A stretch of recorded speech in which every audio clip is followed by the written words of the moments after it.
तो उदाहरण मैं देता हूं, हाथ कंगन कुआरसी क्या, सुनिए। पोप महोदय उनके सार्वभौम रिलीजन, पंथ या मजहब के गुरु हैं या नहीं? और जिस शहर में पोप महोदय रहते हैं उसको राष्ट्र की संज्ञा है या नहीं? पोप महोदय केवल रिलीजन, पंथ या मजहब के सार्वभौम गुरु ही नहीं, राष्ट्रपति और सेनाध्यक्ष भी हैं या नहीं? जबकि उनके यहाँ आचार्य परंपरा नहीं थी। वैकल्पिक परंपरा को भी स्थिर रखकर उन्होंने पोप महोदय को सम्मान दिया है। और भारतवर्ष में भगवत पाद शंकराचार्य महाभाग का सचमुच में आविर्भाव काल क्या है? ईस्वी सन से 507 वर्ष पूर्व चारों आध्यात्मिक धार्मिक राजधानियां थीं और शासकों पर शासन करने का अधिकार शंकराचार्य को प्राप्त था।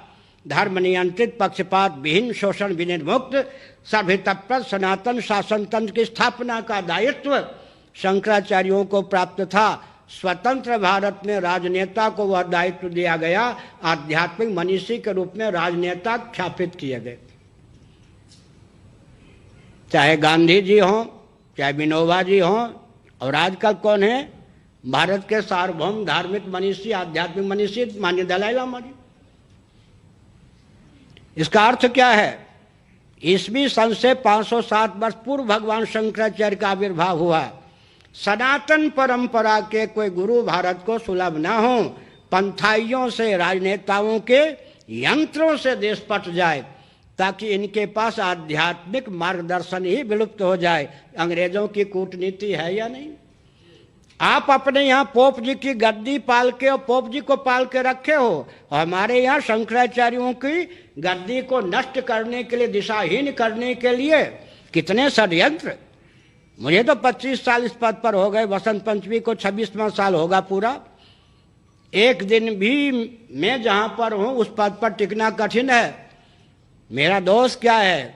जब तक आप किसी राजनीतिक पार्टी के दूत नहीं बनेंगे, उनके द्वारा जूठे नहीं किए जाएंगे, आपको कुछ भी हम यातना दे सकते हैं और यातना देने के लिए तैयार हैं।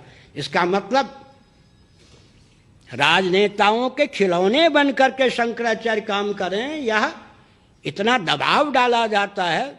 अभी उड़ीसा सरकार ने पागलपन क्या किया, अब वो संभल रही है, ऐसा सुना है मैंने।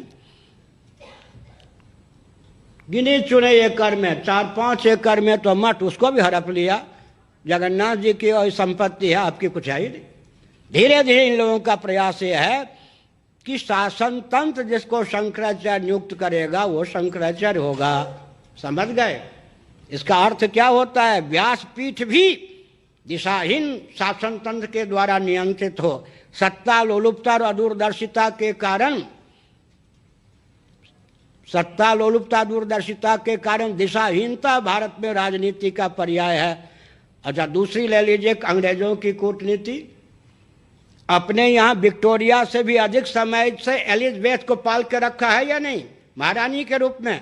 अपने यहाँ किसी न किसी अंश में राजतंत्र को पाल के रखा अंग्रेजों ने, और हमारे यहाँ 70 वर्ष पहले ही विदा कर दिया, मिट्टी में मिला दिया। इसका अर्थ क्या है? तुम अपने यहाँ राजगद्दी को पाल के रखे हो, व्यास गद्दी को पाल के रखे हो। तुम्हारे लिए 21वीं शताब्दी में ये वरदान है और भारत के लिए अभिशाप है। कूटनीति की पराकाष्ठा हो गई या नहीं?